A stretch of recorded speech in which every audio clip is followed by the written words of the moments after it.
UKలో 1 year masters. No IELTS required up to 5 years visa. High visa success rate. అసలు ఒగ్గు అంటే ఏంటి అంటే general గా ఏమంటారు? ఒగ్గు తోటి స్టార్ట్ చేశారు. జగ్గు ఓంకారం నుంచి వచ్చిందే ఒగ్గు. ఆ ఒగ్గు పూజారి తల్లి గర్భం నుంచి ధనం దేడెవ్వరు వెళ్ళిపోయిన నాడు వెంట రాదు విర్తమర్దన చేసి విర్రవి సొమ్ము మానవుడు కుడువబోడు అని ఇవన్నీ మేము మా కథల్లో కూడా మేము ఒక్కొక్కరిని ఏడిపించినాం, నవ్విపించినాం.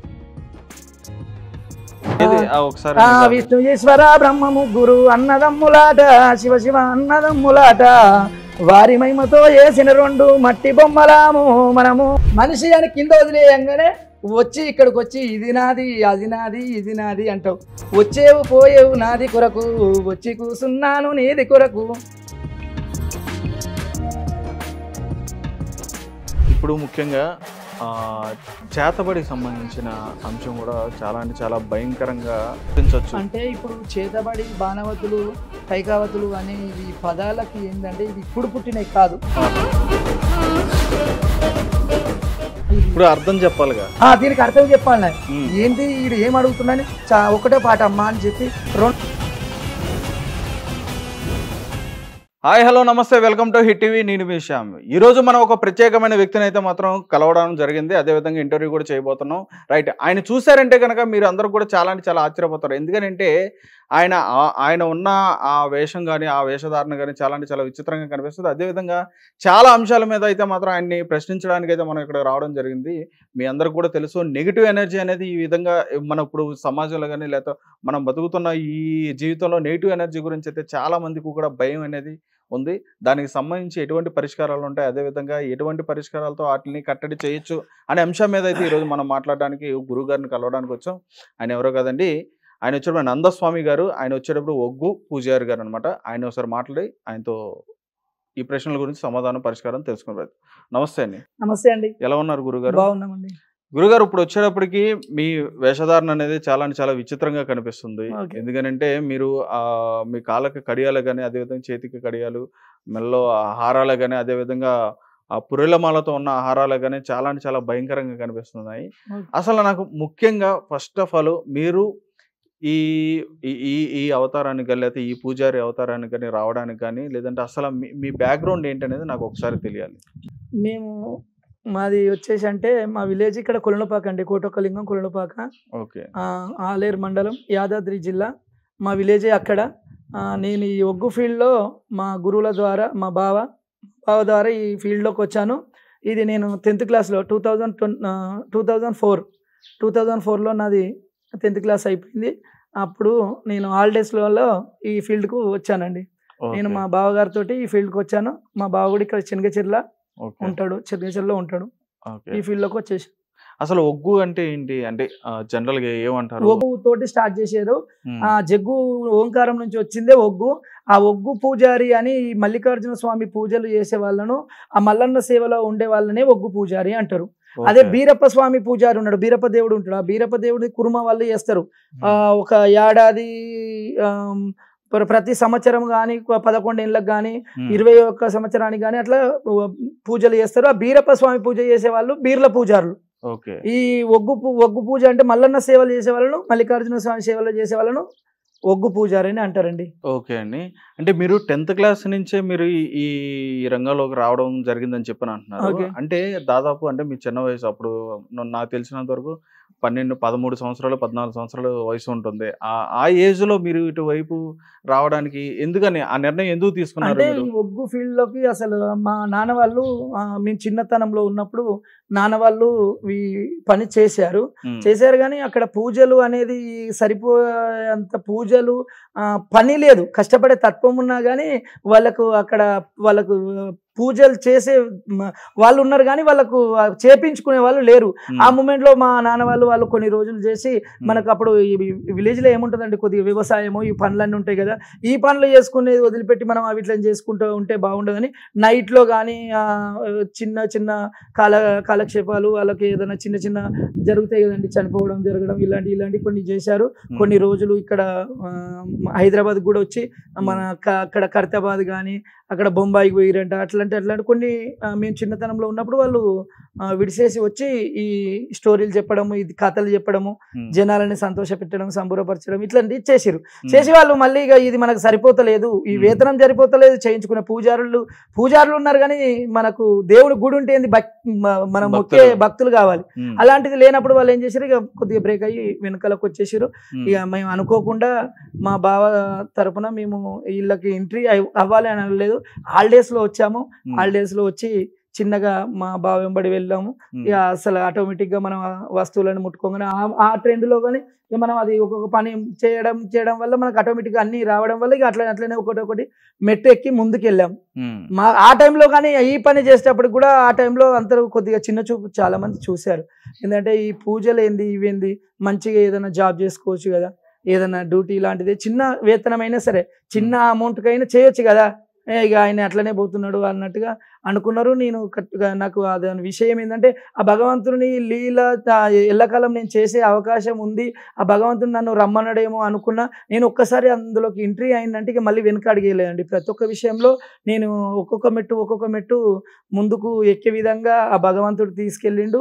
అదే రకంగా ఇప్పటివరకు కూడా మనం ఏ పనులు చేసినా కానీ ఒక గుర్తింపు లాగానే ఆ సేవలో ముందుకెళ్ళినాము. మనం ఎంత చేసే పట్టుదలతోటి పోయినామో మనం ఇంత స్థాయికి వస్తామని కూడా అనుకోలేదు. అదే ఆ భగవంతుడు లీలతోటే ఇంతవరకు కూడా కొనసాగుతుందండి. నేను ఆ టైంలో ఇలా రావడం మా బావ తీసుకొచ్చిండు, వచ్చినందుకు మంచి ముందుకే వెళ్తున్నాం, సేవ చేసుకుంటున్నాం, ఆ భగవంతుని సేవ చేసుకుంటున్నాం, సేవలనే ఉంటున్నాం. ఓకే, ఇక్కడ మనం ఏదైనా చేస్తున్నాం అని చెప్పనంటే కనుక ఒక జాతకరీత్యా కానీ, లేదా ఒక పురోహితులు కానీ, లేదంటే ఒక మన జ్యోతిష్యులు కానీ, వీళ్ళందరూ ఎవరైనా ఉన్నారంటే దానికి సంబంధించిన వాళ్ళకు ఒక ప్రణాళికను, ఒక విద్య అనేది ఉంటుంది. మరి ఇందులో ప్రత్యేకమైన విద్య ఏమైనా ఉందా మీకు? అంటే మీరు అనేది విద్య నేర్చుకోవడం అంటున్నారా, మీ దగ్గర ఉన్న విద్య అంటున్నారు? నేర్చుకోవడం అనేది ఉందా మీ దగ్గర? ఉంటదండి, ఖచ్చితంగా. గురువు లేని విద్య గుడ్డి విద్య అంటారు కదండి. ఖచ్చితంగా గురువు అనేది ఖచ్చితంగా ఉంటది. కన్న తల్లిదండ్రుల తర్వాత సెకండ్ గురువే. ఖచ్చితంగా ఏ పనికైనా ఇప్పుడు ఏ చిన్న పని చేసినా మనము గురువు లెక్క భావించేది కొన్ని విధానాల్లో ఉంటుంది. పూజ విధానంలో నీ గురువు ఎవరు అంటే పలానా అని చెప్తావు. ఇప్పుడు చిన్నగా ఏదన్నా పని నేర్చినా, వ్యవసాయం పని నేర్చినాం, అరే గిట్లా పోయి గి దున్నురా, గి జయి అన్నప్పుడు చెప్పిన కూడా గురువు అంటారు. గురువును గుర్తించలేము. ఎందుకు గుర్తించలేము అంటే ఈయన గురువు ఎట్లా అవుతాడా అనేది. ఇప్పుడు మా విషయంలో ఖచ్చితంగా గురువు అనేది ఉంటుంది. ఖచ్చితంగా గురువు ఖచ్చితంగా ఉంటేనే ఏదానికైనా పెద్ద, ఇప్పుడు మనకు గిది కావాలి, గది కావాలి, గిదానికి ఈ ప్రాబ్లం గిది సాల్వ్ అయితే లేదు, ఎందుకు ఇట్లా తోపంటి పోతే మంచి అవుతుంది అనుకుంటే మంచి అయ్యేది, కానీ ఇప్పుడు రిటర్న్ అవుతుంది. ఎందుకు అంటే ఇది కాదు ఇట్లా అని చెప్పేవాళ్ళు ఖచ్చితంగా గురువులు ఉంటారండి. ఖచ్చితంగా గురువు ఉంటేనే మనకు విద్య వస్తుందండి. గురువు గారి దగ్గర విద్య ఖచ్చితంగా ఉంటుంది. గురువు అనేది ఖచ్చితంగా ఉంటారు, గురువు విద్య అనేది ఖచ్చితంగా ఉంటుంది. ఓకే, మరి ఇలా వచ్చేసిన తర్వాత ఇప్పుడు అన్ని మీ తోటి వారు కానీ వీళ్ళందరూ ఉంటారు, మరి మీ స్నేహితులే కానీ మీ తోటి వారు వీళ్ళందరూ ఉంటారు. మరి వాళ్ళ దగ్గర ఎప్పుడు కూడా విమర్శలు కానీ, లేదంటే వాళ్ళు చిన్న చూపు ఉంటుంది, కంపల్సరీ ఉంటుందండి. ఒక వ్యక్తి మనము ముందుకు ఎదగాలంటే ఎన్నో ఇబ్బందులు పడ్డప్పుడు తట్టుకున్నప్పుడే ముందుకు వస్తాం. ఒక రౌతు ఉంటుందండి, ఒక రౌతు పెద్ద రౌతుని తీసుకొచ్చి వేస్తే ఆ కొట్టేవాడు రోజు దాన్ని తొక్కుకుంటూ కొట్టినాక మనం దాన్ని మంచిగా పూజించుకొని దేవుడాన్ని మొక్కుతాం. ఒక రౌతును దాని మీద ఎక్కి తొక్కి కొడితేనే కదండి అది దేవుడాన్ని మొక్కుతున్నాం. అది ఒక రౌతును అనేది చెక్కడం వల్లనే, కొట్టడం వల్లనే ముక్కు వస్తుంది, మూతి వస్తుంది, దేవుడు వస్తుంది, రూపం వస్తుంది, కాళ్ళు వస్తున్నాయి, చేతులు వస్తున్నాయి. ఆ రౌతును కొట్టేంతసేపు కష్టమే ఉంటది. ఆ కష్టానికి తట్టుకున్నప్పుడే కదా ఇప్పుడు ఈ ఎల్లకాలం దేవుడాన్ని మొక్కుతున్నారు. ఆ కష్టం తట్టుకున్నప్పుడే మనకు సుఖం అనేది వస్తుంది అనేది. మన పెద్దలు కూడా కష్టపడ్డారు, వాళ్ళు కూడా కష్ట జీవితంగా చేసిరు, వాళ్ళు కష్టపడ్డారు కాబట్టి మనం కూడా కష్టపడ్డాం కాబట్టి మనం ఇక్కడ ₹1 ఆ భగవంతుని లీలలో ఉంటున్నాం. భగవంతుని పేరు చెప్పుకొని మనం ఖచ్చితంగా లీలలో పాల్గొని పూజ చేసే అవకాశం ఉంది. ఓకే అండి, ఇక్కడ ముఖ్యంగా మీరు మీ విషయం గురించి ఎక్కడ తెలుసుకున్నా కానీ మీ దగ్గర ఏంటంటే నరదిష్టికి సంబంధించి కానీ ఇటువంటి అన్ని కూడా మీరు చేస్తారని చెప్పని, వాటికి పరిష్కారాలు దోషాలు చేస్తారని చెప్పని తెలిసింది. అంటే ఎటువంటి పరిష్కారం చేస్తారు, అసలు నరదృష్టి తగిలిందా లేదనే విషయాన్ని కూడా మీరు గ్రహించగలుగుతారా? అంటే సాధారణం అండి, ఏ విషయానికైనా పట్టి చూడొచ్చు, దూరం నుంచి చూడొచ్చు, దగ్గర చూపులో చూడొచ్చు, దూరం చూపులో చూడొచ్చు. అంటే ఇప్పుడు ఉదాహరణకు ఒక ఇల్లు ఉందండి, మనం ఇంట్లో ఉంటున్నాము, మనం ఒక గుమ్మటికాయ కడతాం. ఆ గుమ్మటికాయ కడితే ఒక 10 days లోపలనే 7 days అట్లా లోపలనే మురిగిపోతుంది. మురిగిపోయినప్పుడు అరే నరజిష్టి ఉంది అని ఖచ్చితంగా మనం తెలుసుకుంటారు. అలాంటి నరజిష్టి ఉన్నది అని తెలుసుకున్నప్పుడు నేను నా వంతు సహాయంగా సోషల్ మీడియాలో కానీ ప్రతి ఒక్క దాంట్లో కానీ నా విధంగా సహాయం నేను ఎలా చేయాలనుకుంటున్నా. నరజిష్టి ఉన్నవాళ్ళు ఇట్లా కలబంద తీసుకురండి, కలబంద చెట్టు వేర్లతో సహా బీక్కరండి, ఒక 5 మిరియాలు, నవధాన్యాలు, ఒక రాగి పైసే, ముత్యం పగడం పంచలోహం ఇలాంటి వేసి ఒక ఎరుపు వస్త్రంలో కట్టుకొని ఇంటికి కట్టుకోండి అని నేను చెప్తున్నా. నేను చేస్తా, నన్ను ఫోన్ చేయండి అంటలేను, మీరు చేసుకోండి, ఖచ్చితంగా మీకు ఆ పరిష్కారం ఓకే అవుతుంది. అందు గురించి నేను చెప్తున్నా, ఎక్కడ ఎవరైనా ఉండని, కష్టంలో ఉన్న వాళ్ళు ఉంటారు, సుఖంగా ఉండే వాళ్ళు ఉంటారు, అందరు ఉంటారు. కష్టం ఉన్న వాళ్ళు ఖచ్చితంగా ఇది పరిహారం చేసుకోండి, మీకు మంచి జరుగుతుందని చెప్తున్నా. వాళ్ళు నమ్మకం ఉన్న వాళ్ళు చేసుకుంటారు. స్వామి మీరు చెప్పినట్టు నాకు మంచిగా అయింది చాలు, అంతే. ఇక నాకు కావాల్సింది అది ఒకటి, నాకు అవసరం లేదు. ఏదైనా ప్రతి ఒక్క బాధ ఉన్నా నాతోటి చెప్పండి అని నేను చెప్పిన. వాళ్ళు కొందరు ఇట్లా స్వామి అట్లా స్వామి డబ్బులు ఎంత అవుతాయి స్వామి, డబ్బులతో నాకు అవసరం లేదు, డబ్బులు ఎంత అనేది అవసరం లేదు, నీకేంటిది కావాలి చెప్పండి, నీ ప్రాబ్లం ఏంటి చెప్పు, నాకు డబ్బుల విషయం వద్దు, నా తోట అయ్యేది చేస్తా, లేదంటే మీ ఇష్టం చేసుకోండి అమ్మ అంటారు. దీంట్లో కూడా చాలా వాళ్ళ ఆలోచనలు వేరు ఉంటాయి, వాళ్ళ నడవడికలు వేరు ఉంటాయి, వాళ్ళు అడగడం, కొందరు ఉట్టి టైంపాస్ కూడా కాల్ చేసి ఇది అది అని కూడా అంటారు. అన్నప్పుడు బాబు మనకు తెలియదు, నీదేందో నీదని చెప్పేస్తాం. ఏది ఉన్నా కానీ నరజిస్టి అనేది ఖచ్చితంగా ఉంటుంది కాబట్టి ఇట్లా చేసుకోండి అని చెప్పినాం. చెప్పుకుంటే వాళ్ళకి దగ్గరలో ఉంది, ₹1 కూడా ఖర్చు కాదు, తీసుకుంటారు. నవధాన్యాలు అన్ని సాధారణంగా విలేజ్లలో కూడా ఉంటాయి నవధాన్యాలు. అల్లకంచి కొన్ని తీసుకుంటే 9 ధాన్యాలు తీసుకొని పెట్టేసుకుంటే, రాగి పైసే అది పెట్టేసుకొని ₹11 అది పెట్టేసుకుంటే సరిపోతుంది. వాళ్ళకు కొద్దిగా మనకు ఇప్పుడు 10 daysలో ఖరాబ్ అయిన గుమ్మడికాయ అప్పుడు ఒక 1 month 2 months దాకా ఉందనుకో, అది పనిచేసినట్టే కదా. అందు గురించి అట్లా చేసుకోండి అని నేను చెప్పేస్తున్నా. నాకు తెలిసిన విషయము ప్రజలకు అందరికీ తెలియాలి, ప్రజలందరూ ఫాలో కావాలి, వాళ్ళు చేసుకోవాలి. ఓకే, డబ్బులు ఖర్చు కాకుండా వాళ్ళు సేఫ్ సైడ్ లో ఉండాలి. అదే అంటే ఎప్పుడైనా మీరు అంటే మీకు తెలుస్తుంది కాబట్టి మీరు ఇలా అంటున్నారు కదా, ఒక గుమ్మడికాయ ఎగ్జాంపుల్గా చెప్పారు కదా, అంటే ఎప్పుడైనా ఎవరికైనా వ్యక్తికి నిర్దిష్ట తగిలిందని చెప్పని మీ దృష్టికి కనిపించిన తర్వాత అటువంటి వ్యక్తికి మీరు ఎప్పుడైనా ఈ పరిష్కారం చెప్పి వాళ్ళ దగ్గర నుంచి ఎటువంటి అయినా డిమాండ్ చేయడం ఎప్పుడైనా జరిగిందా? లేదండి, డిమాండ్ అసలు నేను ఇదే ఫస్ట్ ఆప్షన్ చెప్పేదే. నేను పబ్లిక్లో అయినా సోషల్ మీడియాలో చెప్పే డిమాండ్ అవసరం లేదు. మనిషి ఇప్పుడు సుఖంగా ఉన్న మనిషి మన దగ్గరికి వస్తాడా అండి? రాడు కదా. ఒక సుఖంతో అన్ని విధాలుగా అన్ని బాగా మంచిగా ఉన్నవాడు మన దగ్గరికి ఎందుకు వస్తాడు? రాలేడు కదా. వాళ్ళ కష్టంతో వచ్చిర్రు, వాళ్ళని ఎంతో కొంత వాళ్ళ కష్టాన్ని పక్కకు జరిపే విధంగా తొవ్వ దారి చూపించి వాళ్ళను బాధలు తెల్లార్చే విధంగానే చేయాలని నా ఉద్దేశం. అట్లనే అంటే ఇప్పుడు ఎక్కువ మంది ఇది ఒక వ్యాపారంగా మారిపోయింది, మీకు తెలిసే ఉండొచ్చు. ఇప్పుడు ఎక్కువ మంది దగ్గర ఏంటంటే ఇటువంటిది ఒక వ్యాపారంగా మారిపోయింది. అటువంటి వాళ్ళు ఏంటంటే ఉన్నది లేనట్టుగా చెప్పి, లేని ఉన్నట్టుగా చెప్పి, అటువంటి వాళ్ళని భయపెట్టి ప్రజల దగ్గర ఏంటంటే సొమ్ము చేసుకోవడం అనేది కూడా జరుగుతుంది.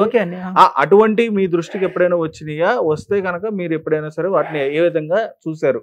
ఖండించారా లేదంటే ప్రోత్సహించారా? నేను ఇప్పుడు చెప్పేది ప్రశ్న, మీరు అడిగే ప్రశ్నకి సమాధానం ఆల్రెడీ నేను చెప్పేసిన. ఏ విధంగా చెప్పేసిన అంటే వాళ్ళు ఖచ్చితంగా వీళ్ళు చేస్తే నేను అమౌంట్ అనే విషయానికి వచ్చినప్పుడు ఫస్ట్ సెకండ్ ఆప్షన్ లో పెట్టేస్తా. నీకున్న విషయం ఏం కావాలి, నా దగ్గర నుంచి నువ్వు ఏం కావాలని నాకు కాల్ చేసావు, లేదు నా ఇంటికి వచ్చినావు, ఇప్పుడు మా ఇంటికి ఎందుకు వచ్చినావు, నువ్వు నీకు ఏ ప్రాబ్లం ఉన్నాయి వచ్చినావు, ఆ స్వామి నాకు ఈ బాధ, ఆ బాధకు నా దగ్గర పరిష్కారం ఉంటే ఒక గడ్డ గరకన తీసుకొని మంచిగుండు అంతే. కానీ డిమాండ్ అనే విషయం ఇంతవరకు రాలేదు, చెయ్యలేదు, మనకు అవసరం కూడా లేదండి. నేను చేసేది 24 గంటలు అమ్మవారి ఆ భగవంతుని సేవలు. ఇప్పుడు అట్లనే నా భగవంతునితో సహా ఇప్పుడు రేణుక ఎల్లమ్మ ఉన్నది, నల్లబోచమ్మ తల్లి ఉన్నది, ఇవన్నీ కళ్యాణాలు చేస్తాం. నా యూట్యూబ్లో కూడా ఉన్నాయి. నేను ఎక్కడ చేసినా చాలా కళ్యాణాలు 365 రోజులు నేను 24 గంటలు ఈ కళ్యాణ సేవలనే ఉంటా. ఇలాంటిది టైం దొరికినప్పుడు నాకు తెలిసిన విషయం పక్క వాళ్ళకు ప్రజలకి తెలియడమే నా బాధ్యత. నాకు రెగ్యులర్గా నా కంటెంట్ ఏంది, నాకు ఈడ పూజ చేయాలి, ఆడ గుళ్ళు నిలబెట్టాలి, ఈడ వేయాలి, ఇవి నాకు రెగ్యులర్ ఉండేది, నాది నాకే ఉంటుంది. ఖాళీ దొరికిన టైంలో నా కడుపులో ఉన్న విషయం బయట పెట్టడం నా వంతు సహా. అదే అండి, రైట్. మీరు చెప్తున్నది బాగానే ఉంది. అంటే మీ వరకు మాత్రమే మీరు మాట్లాడుతున్నారా లేదంటే సనాతన ధర్మం వైపు కూడా మీరు మాట్లాడుతున్నారా అనే విషయాన్ని నాకు క్లారిటీ ఇవ్వండి. అంటే ఇది నేను చెప్పే విషయం అదే కదండి. ప్రజలు కూడా అందరూ ఒక కష్టంలో ఉన్న మనిషి, ఆ కష్టంలో కూడుకుపోయిన మనిషిని బయటికి వచ్చే ధైర్యాన్ని నేను నింపుతున్నాను నేను అనుకుంటున్నా. ఆ కష్టంలో కూడుకుపోయిన మనిషి అయ్యో మాకేమో అయ్యిందట, ఏదో చేసిరట, ఇట్లట అట్లట అన్నోళ్ళకు నేను తీసుకొని చూపిస్తా, నీకు ఏం లేదు, నువ్వు ఇది చేసుకో, నడువు వెళ్ళిపో అని నేను శక్తిని వాళ్ళకు బలాన్ని గట్టిగిస్తున్నా నేను అని నేను అనుకుంటున్నా. నేను ఒక్కరిని అనుకోవడం కాదు. అంటే ఇక్కడ సనాతన ధర్మం గురించి కానీ లేదంటే హిందుత్వం సంబంధించిన వాటికి అందరికీ కూడా మీరు ప్రోత్సాహంగా ఉన్నారా అని నేను అడుగుతున్నా. ఉంటుందండి. ఇప్పుడు వాళ్ళకి ధైర్యంగా ఉంటున్నా కదా. ఇప్పుడు నేను సమస్య అయ్యి వస్తే మీరు ఇందాక అన్నారు కదా, ఇప్పుడు సమస్య అయ్యి వచ్చి కష్టమని నేను వస్తే ఇంకా నాకు ఇది అది అని అంటే మనం కష్టపెట్టిన వాళ్ళం అవుతాం. అట్లాంటిది వద్దు, నీకు ఏ ప్రాబ్లం ఉంది ఆ ప్రాబ్లానికి ఇది తీసుకోవో, గిదానికి ఇది తీసుకో, మంచిగా అవుతావు పో అంటే మంచిగా కావాలి, మీ ఇంటి చుట్టే ఉంటాయి పో, పలానా చెట్టు తీసుకొచ్చి కట్టుకోపో అంటే కష్టం అయిపోయి. అంతేగా, అది నేను నా సమాజ సేవ, నా వంతు సహాయం నేను చేసినట్టే కదా. ఓకే, ఇక్కడ ఇంకొక విషయం, ఇప్పుడు హిందూ ధర్మంలో కానీ లేదంటే ఎక్కడైనా మన ప్రకారంగా చూసుకుంటే ఈ విశ్వాన్ని సృష్టించిన సృష్టికర్త ఎవరైనా సరే ఒక్కరే అని చెప్పని అంటారు. అందులో పరమశివుడిని అయితే ముఖ్యంగా ఆయన గురించే చెప్పడం జరుగుతుంది.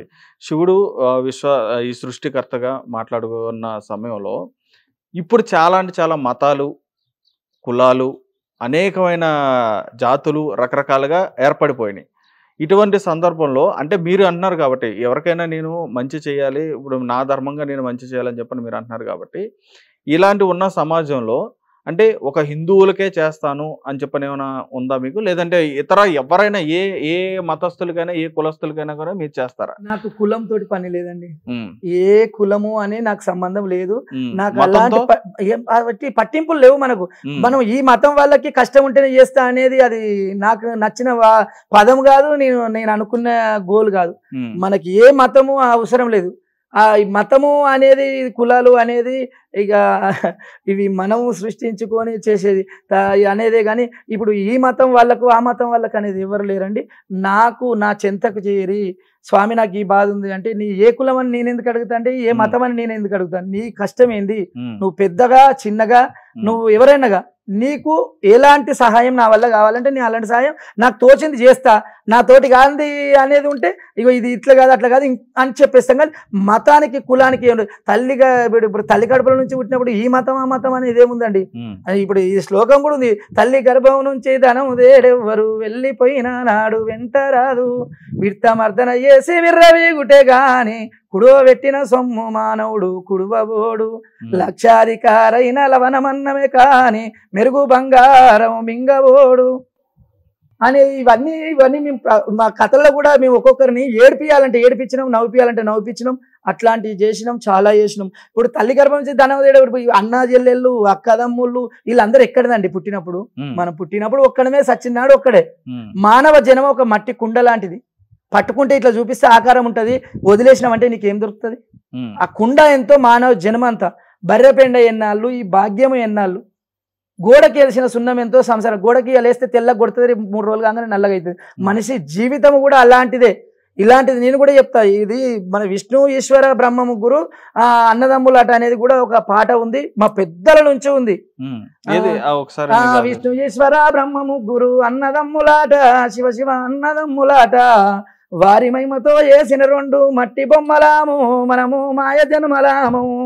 కొడుకులున్నారు బిడ్డలున్నారని కొంత మురువోకే మనసా కొంత మురువోకు, ఎమినోడొచ్చి దోసకపోతే కొడుకులు రారంట, మనకు బిడ్డలు రారంట. మిద్యలున్నాయి మేడలున్నాయని గర్వపాడవోకు, మనసా గర్వపాడవోకు. ఆ ఇచ్చిన దేవుడు తీసుకపోతే మిద్యలు రావంట, నీకు భూములు రావంట. చేతుల బెల్లం ఉన్నంతసేపే ఈగ బలగమమ్ము, ఇది కాకి బలగమమ్మ. నీ చేతుల బెల్లం లేకుంటే నీకెవరు రారు అంట, మనది యమలోకమంట. గీ చెట్టు మీద గా చెట్టు మీద కాకులున్నయిరా నరుడా, కాకులున్నయిరా. గా కాకుల మెడలో కైలాసంబు కనబడుతున్నదిరా నరుడా, ఊపడుతున్నదిరా. గిగుండు మీద గాగుండు మీద కోతులున్నయిరో నరుడా, కోతులున్నయిరా. గా కోతుల మెడలో రామబాణం అవపడుతున్నదిరా నరుడా, కనబడుతున్నదిరా.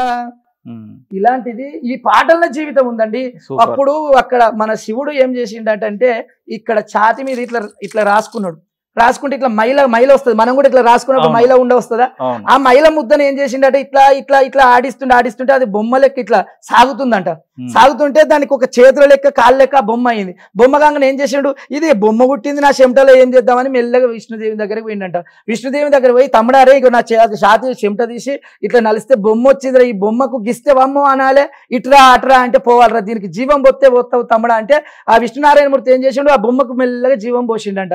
ఆ జీవం పోయంగానే కూర్చో అంటే కూర్చుంటుంది, లే అంటే లేస్తుంది, అటు అంటే అటు పోతుంది, ఇట్రా అంటే ఇటు వస్తుంది. ఆ మనిషిని పుట్టించిన వాడు శంకరుడు, జీవం పోసిన వాడు విష్ణుదేవుడు.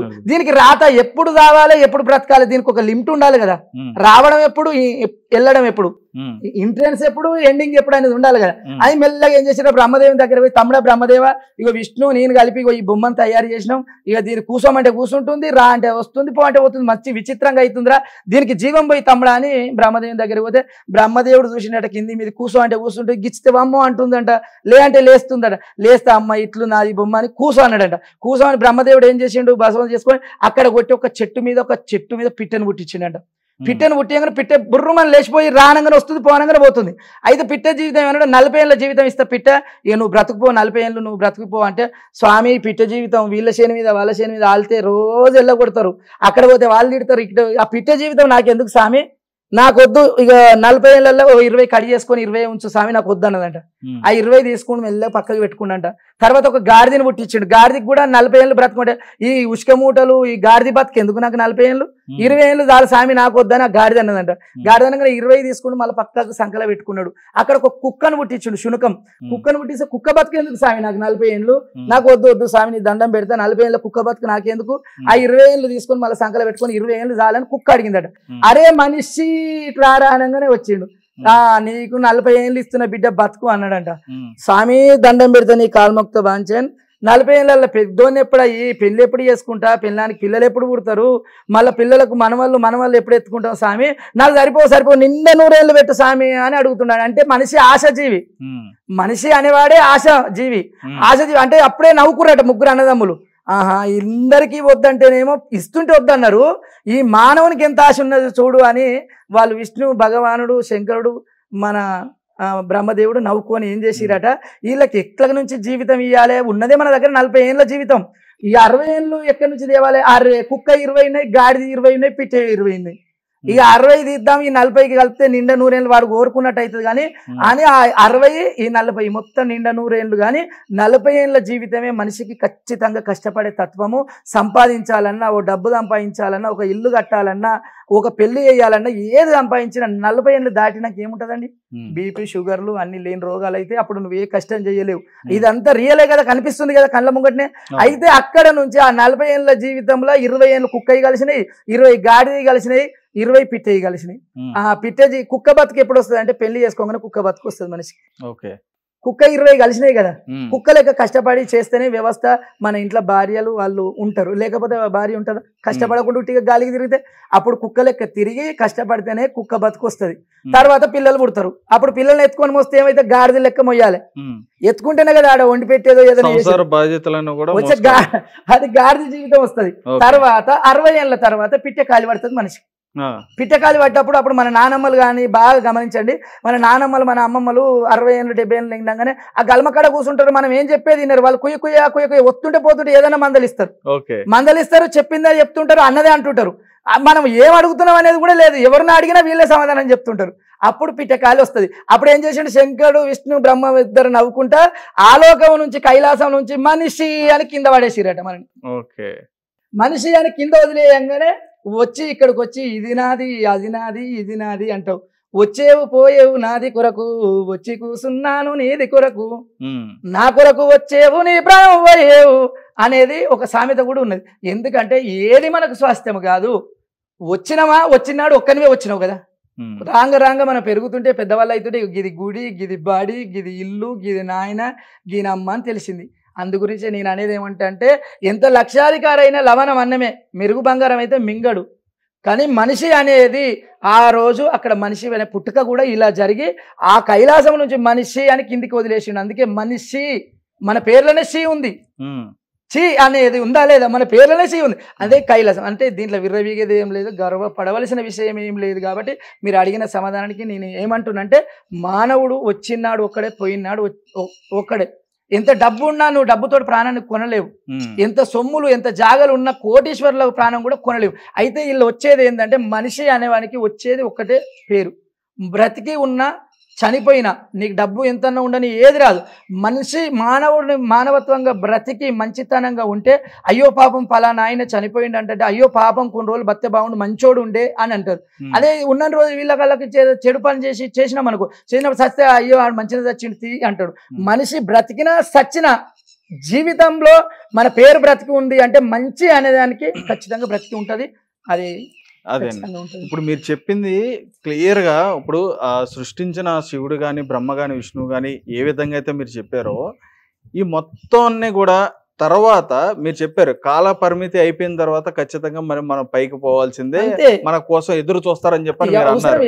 లక్షలు పెట్టి అడ్డం పెట్టి నీకు ఆగది అంతే, గమ్యం చేరవలసిందే. అదే అయితే ఇప్పుడున్న మన జనరేషన్ ఇప్పుడు ఎవరైనా మాట్లాడుకుంటే మన ధర్మంలో ఏమని అంటే స్వర్గం ఒకటి నరకం ఒకటి ఉంటుందని చెప్పని అంటారు. అంటే నిజంగానే ఇప్పుడు మనిషి చనిపోయిన తర్వాత నిజంగా స్వర్గానికి వెళ్ళేవాడు స్వర్గానికి వెళ్తాడా, నరకానికి వెళ్ళేవాడు నరకానికి వెళ్తాడు, నిజంగానే ఉన్నాయని చెప్పని అనుకోవాలి. అంటే ఈ పూర్వీకుల నుంచి మనం ఆచరించి గ్రహించవలసింది మంచి ఉంటది, చెడే ఉంటది. ఒక సామెత కూడా ఉంది కదండి, చిన్నప్పటి నుంచి నియ్యతి నీళ్ళ లేచిన కరవు కాదు, నియ్యతి నీళ్ళ లేచిన మునుగదు, నియ్యతి నీళ్ళ లేచిన పోదు అంటే అంటే ఆ మాట మంచే చెడే అనేది ఖచ్చితంగా ఉంటుందండి. ఏదానికైనా మంచి ఉంటుంది, చెడే ఉంటుంది. అది ఖచ్చితంగా మన పూర్వీకులు మాట్లాడుకునే విషయాలే ఇవన్నీ. ఏంటంటే మంచి ఉంటుంది, చెడు చేసిన వాడికి చెడు కాలం అనుభవించవలసింది, మంచి చేసిన వాడికి మంచి కాలం అనుభవించవలసింది ఖచ్చితంగా ఉంటుందండి. ఖచ్చితంగా ఉంటుంది. అంటే ఈ క్వశ్చన్ ఎందుకని అడిగానంటే మనం చనిపోయిన తర్వాత మనకు తోడు ఎవరో రారు, శివుడు ఒకడే వస్తాడు మనకు తోడు, శ్మశానంలో కూడా శివుడు మాత్రం మనకు తోడుగా ఉంటారు అని చెప్పన అనే విషయం మీద చెప్తా ఉంటారు. అందుకని నేను అన్నాను ఇప్పుడు మనం స్వర్గానికి నరకానికి వెళ్తామని చెప్పని అంటారు, ఇప్పుడు శివుడే తీసుకెళ్తాడా స్వర్గానికి నరకానికి? శివుడు ఒక అధిపతి దాత అండి, శివుడు ఎందుకు తీసుకెళ్తాడు? శివుని కింద బట్టలు ఎందరో వేల మంది ఉంటారు, ఇవాళ సెక్షన్ వాళ్ళకి ఉంటది. గ్రామానికి సర్పంచ్ ఎట్లా ఉంటాడో, సర్పంచ్కి వార్డు నెంబర్లు ఎట్లా ఉంటారో అట్లా అది వాళ్ళ కాల శిక్షణ, దైవ శిక్షణ, అది చాలా విపరీతంగా చాలా లోతుగా ఆలోచించవలసిన విషయాలు అవి. కొన్ని మనము అనుకున్న విషయాలు శివుడు ఎందుకు తీసుకెళ్తాడు? శివునికి ఎంత శివుడు శాసిస్తే సరిపాయి, శివుడు బ్రహ్మ విష్ణు దేవుడులు శాసిస్తే సరిపాయి. చేసేవాళ్ళు మస్తుకుంటారు, చేసేవాళ్ళు కింద వస్తుకుంటారు. ఎవరు తీసుకెళ్ళినా ఎక్కడ తీసుకెళ్ళినా ఈ పదంలో ఆన్సర్ గట్టి బలం ఏంటంటే మంచి చెడే. ఎవరు తీసుకెళ్ళినా పర్లేదు, ఎవరు తీసుకెళ్ళినా గమ్యానికి చేరవలసింది. చెడుతోనే పోతుంది, మంచితోకే వెళ్తుంది. ఓకే, ఇప్పుడు ముఖ్యంగా చేతబడికి సంబంధించిన అంశం కూడా చాలా అంటే చాలా భయంకరంగా చాలా మంది భయపడతా ఉంటారు అన్నమాట. మీకు తెలిసే ఉంటుంది. ఎందుకంటే నరదృష్టి ఏ విధంగా అయితే ఎంత ప్రభావం ఉంటుందో అదే విధంగా చేతబడి సంబంధించినది కూడా అంతే ప్రభావంగా ఉంటుంది. అయితే ఇటువంటి విషయాల్లో ఒక వ్యక్తికి ఎవరికైనా చేతబడి జరిగింది అని చెప్తే లక్షణాలు కానీ ఎటువంటి అయినా గుర్తించవచ్చా? అది ఎలా గుర్తించవచ్చు అంటే ఇప్పుడు చేతబడి, బాణవతులు, కైకావతులు అనే ఇవి పదాలకి ఏంటంటే ఇది ఇప్పుడు పుట్టినవి కాదు, వెనుకట్లో మన తాతల ముత్తాతల నుంచి కూడా ఉన్నది. సాంప్రదాయ ప్రకారంగా ఎవరు ఆ చెడుతో పోయేటోడు చెడుతో పోతుండవచ్చు, మంచితో పోతుండే. ఈ రోజుల నెగిటివ్ ఎనర్జీ, చేతబడులు, ఈ బాణవతులు ఇలాంటి లక్షణాలు అంటే మనము ముందు ఇంట్లో మనం పచ్చగా సంసారం ఉండి మనం మంచితనంగా ఉండి ఏదో అకాలంగా మరణించడాలు, అకాలంగా బాధలు, ఇంట్లో భార్యాభర్తలు మంచిగా ఉండేవాళ్ళు లొల్లీలు ఘర్షణలు కావడం, ఇలాంటి చిన్న చిన్న సిమ్టమ్స్ ఖచ్చితంగా చూపిస్తాయండి. చూపించినప్పుడు ఖచ్చితంగా మన మీద ప్రయోగం జరుగుతుందని నమ్మవచ్చు. ఇప్పుడు ఇంట్లో ఒక అనారోగ్యం, మంచి యాక్టివ్గా తిరిగి అనారోగ్యంగా అవుతాడు, ఒక 15-20 డేస్లోనే మొత్తం మంచం నుండి చాలా సీరియస్ అంట అనేది, ఇలాంటివి ఖచ్చితంగా ఇబ్బందుల పాలయ్యేది. తెలుసుకొని మనం దానికి పరిణామంగా దాన్ని ఓడించే రకంగా దానికి ఏదో చెట్లే ఏది పెద్దగా నువ్వు యంత్రాలు మంత్రాలు పక్క పెట్టేసి ముందుగా మన చెట్టు దగ్గరికి వెళ్ళి ఆ చేసుకోవాల్సిన పూజలు కానీ, ఇప్పుడు నరజస్టికి చెప్పాను కదండి అట్లా. అదేవిధంగా ఇట్లాంటి భూత పిశాచులకు వెళ్ళగొట్టాలి అంటే వీటికి కొన్ని, ఇప్పుడు నేను ఇన్స్టాగ్రామ్ లో కూడా చెప్పాను చాలా, పులిగోర చెట్టు అనేది, మనకు గ్యారె చెట్టు అనేది సాధారణంగా ఇంట్లో దొరుకుతుంది. వీటి వల్ల నెగిటివ్ ఎనర్జీ ఇలాంటి చేస్తే దాన్ని రిటర్న్ పంపించే శక్తివంతం చెట్టులో ఖచ్చితంగా ఉంటుందండి. ఓకే, మరి ఇది ఇప్పుడు రావి చెట్లు కానీ లేదంటే మర్రి చెట్లు కానీ ఇవి కూడా ఏమైనా ఉపయోగపడుతుంది? ప్రతి ఒక్క చెట్టు అండి. ఈ మొక్కలలో మనము తెలిసిన వాళ్ళకు తెలగపిండి, తెలుగునోనికి గానుగ పిండి అని వెనక శాస్త్రం ఉంది కదండి. తెలిసిన నీ ప్రతి ఒక్క మొక్క దేనికో ఒక దానికి యూజ్ అవుతూనే ఉంటది. దాని ప్రతి ఒక్క మొక్క దేనికన్నా యూజ్ అవుతూనే ఉంటది. ఆ ప్రతి ఒక్క మొక్కను గుర్తించే వాళ్ళు కావాలి, పట్టుకొచ్చే వాళ్ళు ఉండాలి, దాన్ని చేసే విధానం ఉండాలి. ప్రతి ఒక్కటి అవుతుంది. ఇప్పుడు ఏ రౌతు అయితే ఏందండి, దేవుని విగ్రహం చెక్కాలంటే ఒక రౌతు, ఈ రౌతు ఆ రౌతు అనేది ఏం అవసరం లేదు. ఏ రౌతును కొట్టి ముఖం ముక్కు శక్తి అయిపోయా దేవుడు అయితేనే ఉంటాడు. అంటే దీని అర్థం ఏంటంటే ఖచ్చితంగా మనం దాన్ని గుర్తుపట్టే తత్వం ఉంటే మాత్రం 100% ప్రతి ఒక్క చెట్టు. నేను రీసెంట్ గా కూడా చెప్పాను ఇన్స్టాగ్రామ్ లో, ఏది బాగా తాగుతున్న సమస్య ఈ రోజులలో తాగుతున్నాడు, భార్య భర్తలు లొల్లి, తాగుడు స్టార్ట్ అయిందంటే అన్ని రకాలుగా ఇబ్బందులు వస్తూనే ఉంటాయి. తాగుతుండు అంటే నేనేమో సీతాఫలం చెట్టు ఆ కొన ఈగుర్లు ఉన్నాయి, జామ ఆకు ఈగుర్లు ఉన్నాయి, ఇవి రెండు మిక్సీ చేసి తాగేటాయన ఎవరో ఆయనకు చెప్పే దాపేయమంటున్నా నేను. చెప్పి రోజు దాన్ని మందులో కలుపుకొని తాగమని, అట్లా ఒక 21 days తాగినప్పుడు ఆయనకి ఆ మందు వద్దు అనే విరుక్తి వస్తుంది, ఖచ్చితంగా వస్తుంది. ఆయనకు చెప్పే చేయొచ్చు అని చెప్తున్నా. ఇప్పుడు అలా ఇప్పుడు భార్యాభర్తలు లొల్లీలు స్టార్ట్ అయినాయి అంటే భర్త తాగి వచ్చి ఏదైనా ఇబ్బంది పెడితేనే కదా లొల్లి స్టార్ట్ అయ్యేది. ఇలాంటి దానికి చాలా నేను అదే చెప్తున్నా. ఇలాంటి ఆయుర్వేదం కూడా సంబంధించి ఇందులో ఉందన్న. ఆయుర్వేదమే మెయిన్, చెట్టు పవర్ 100% గా. చెట్టు ఏ చెట్టు ఏంది, ఇప్పుడు మనకు కనిపించే చెట్లన్నీ ఖచ్చితంగా ప్రతి ఒక్క దానికి పనిచేస్తుంది. కానీ ఏ దానికి ఏం చేస్తుంది, ఇప్పుడు కాళ్ళ నొప్పులు లేస్తున్నాయి, కాళ్ళ నొప్పులకు ఏ చెట్టు పెట్టాలి అనేది పెట్టుకుంటే తక్కువది, కానీ ఏదో ఒక చెట్టు తీసుకొచ్చి పెట్టుకుంటే తక్కువ కాదు. అది దేనికి, ప్రతి ఒక్క దానికండి, తాగడానికి, దేనికైనా, ఇప్పుడు వశీకరణకైనా, ఇలాంటివి చాలా ఉన్నాయి. దేనికైనా దానికి సంబంధించిన మొక్కను గుర్తుపట్టే శక్తి, గుర్తుపట్టే తత్వం ఉన్నప్పుడు ఖచ్చితంగా నీకు అది పరిణామం అవుతుంది, ఫలితం లభిస్తుంది. ఖచ్చితంగా అండి. మీరు చెప్పిన పాయింట్లన్నీ బాగున్నాయండి. అయితే ఇక్కడ ఆయుర్వేదం గురించి ఒకసారి చూసుకుందాం. ఇక్కడ ఆయుర్వేదంకి వచ్చేటప్పటికి మీరు ఎలా అయితే చెప్తున్నారో ప్రతి దానికి కూడా ఒక చెట్టు అనేది సహాయపడుతుందని చెప్పని అన్నారు, ఎటువంటి జబ్బుకైనా సరే. మరి అటువంటిప్పుడు ఇప్పుడు చాలామంది సమస్య ఏంటంటే ఎక్కువ మందికి ఉపకాయానికి సంబంధించే కానీ, లేదంటే షుగర్లు కానీ, బీపీలు కానీ, ఇవన్నీ కూడా మనం ఇప్పుడు హయ్యర్ మెజారిటీగా ఉన్న జబ్బులు అనమాట ఇవన్నీ. ఇటువంటి వాటికి ఎటువంటి పరిష్కారం దొరుకుతుంది ఉంటుంది అంటే దానికి ఒక లిమిట్ ఉంటుంది. షుగర్కి కానీ, బీపీకి కానీ, ఇప్పుడు కిడ్నీలో అవుతుంది, కొండపిండి ఆకు అని ఉంది. అవును, కొండపిండి. అవును, కొండపిండి దాని అర్థం ఏముంది, కొండనే పిండి చేస్తుంది. అవును, కొండపిండి ఆకు. ఆ ఆకును తీసుకొచ్చి మన కిడ్నీ సమస్యకు ఉంటే మనం చెప్పిన అది ఏ విధంగా గుర్తించాలి కొండపిండి ఆకును కూడా? కొండపిండి సాధారణంగా విలేజ్ లో దొరుకుతుంది. దానికి పువ్వులు తెలుపు కలర్ పువ్వు పూస్తుంది, పిండి కలర్ లోనే పువ్వులు పూస్తాయి. కొండపిండి ఆకు అంటే సాధారణంగా గుర్తుపడతారండి విలేజ్ లో. ఇప్పుడు హైదరాబాద్ లో ఉన్న వాళ్ళంతా విలేజ్ పబ్లిక్ అండి. హైదరాబాద్ లో 80% మొత్తం హైదరాబాద్ లో పుట్టిన వాళ్ళకంటే 80% విలేజ్ నుంచి వచ్చి హైదరాబాద్ లో నివసిస్తున్న వాళ్ళే. పక్క రాష్ట్ర మన పక్క జిల్లాల వారిగా వచ్చి నివసించే వాళ్ళే హైదరాబాద్ ఇంత పెద్ద కావడానికి కూడా విలేజ్ వాళ్ళే ప్రతి ఒక్కరు గుర్తుపడతారు.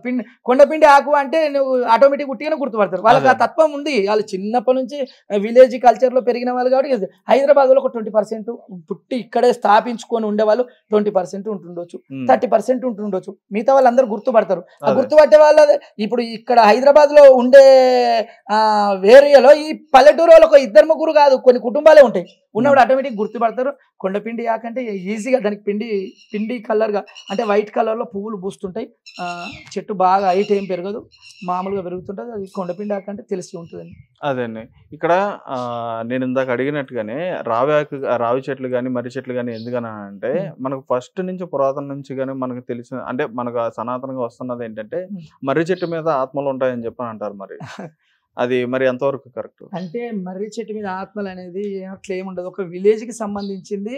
అంటే ఎన్నో మర్రి చెట్టు ఉంటే అక్కడ కాష్టాల గడ్డ కానీ అక్కడ ఏదైనా చేయడం అవి చేస్తే అరే మర్రి చెట్టు దగ్గరనే ఉన్నది పోయి దాని మీద ఉండొచ్చు, అదే అట్లాంటివి ఉండొచ్చు. కానీ మర్రి చెట్ల మీదనే ఉంటాయి అనేది అది కరెక్ట్ కాదు. మళ్ళీ మర్రి చెట్టు వల్ల ఉపయోగాలు కూడా చాలా ఉంటాయి. మర్రి చెట్టు వల్ల మనకు నరాల బలహీనత ఉంది, మనకు శక్తివంతం కొద్దిగా నరాల బలహీనత ఉంటే ఎండు ఖర్జూర ఉంటుంది కదండి, ఎండు ఖర్జూర బియ్యం పోసుకుంటుంటే అవి పెడతారు ఖర్జూరాలు. ఆ ఖర్జూరను ఆ ఇత్తు తీసేసేయాలి, విత్తు ఉంటుంది, ఆ విత్తును తీసేసి ఆ మర్రి చెట్టు మీద ఒక్కసారి ఇట్లా కత్తితోటో షాక్తోటో ఒక దాంతో కొడితే పాలు చక్క ఇట్లా దుంకుతుంటాయి. ఆ పాలు ఆ ఖర్జూర నిండా నింపుకోవాలి. నింపుకొని పొద్దున ఒక 5, సాయంత్రం ఒక 5, అట్లా ఒక 21 days చేస్తే అసలు క్యాండిడేట్ వాళ్ళే చెప్తారు, ఎంబడే రిజల్ట్ చెప్తారు. దాని నిండా పాలు పట్టుకోవాలి, తినేసేయాలి. తింటుంటే కూడా మనంతా ఇట్లా అంటుకపోయినట్టుగా ఉంటది. అలాంటి పొద్దున ఒక 5, సాయంత్రం ఒక 5, నీకు ఏది అవసరం లేదు. ఎంత పెద్ద టాబ్లెట్ కంటే ఇది మంచి పనిచేస్తుంది, ఖచ్చితంగా పనిచేస్తుంది. అతను తిని అట్లా నేనేమంటానంటే ప్రతి ఒక్క దానికి ఎవరికి ఏ ప్రాబ్లం ఉంటే ఆ ప్రాబ్లం తగ్గట్టు మనకు తెలిసిన విషయం చెప్పుదాం. తెలియంది నేను కొత్తగా చెప్తే ఇంకా వేరే అవుతుంది. మనకి ఎంతవరకు అయితే తెలుసో, మనం ఎంతవరకు అయితే లిమ్స్ ఉన్నాయో ఆ లిమ్స్ ప్రకారం యూజ్ చేసుకోవచ్చు అండి. ప్రతి ఒక్క చెట్టు వల్ల యూజ్ ఉంటది. ప్రతి ఒక్క చెట్టు వల్ల యూజ్ ఉంటది.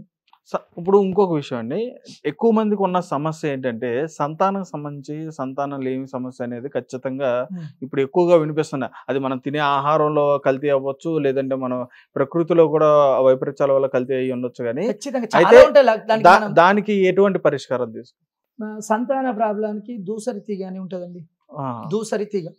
దూసరి తీగను తీసుకొని వచ్చి మనము దాన్ని మనం వేడి చేసుకొని ఆ తీగను మంచిగా గట్టిగా రసం వెళ్ళేటట్టు చేసుకొని తాగితే కూడా మనకు ఒంట్లో ఉన్న హీటు అవన్నీ వెళ్ళిపోయి మనకు ఏ రకంగా ఇప్పుడు బాడీలో హీట్ ఎక్కువ ఉన్న కష్టమే, తక్కువ ఉన్న కష్టమే.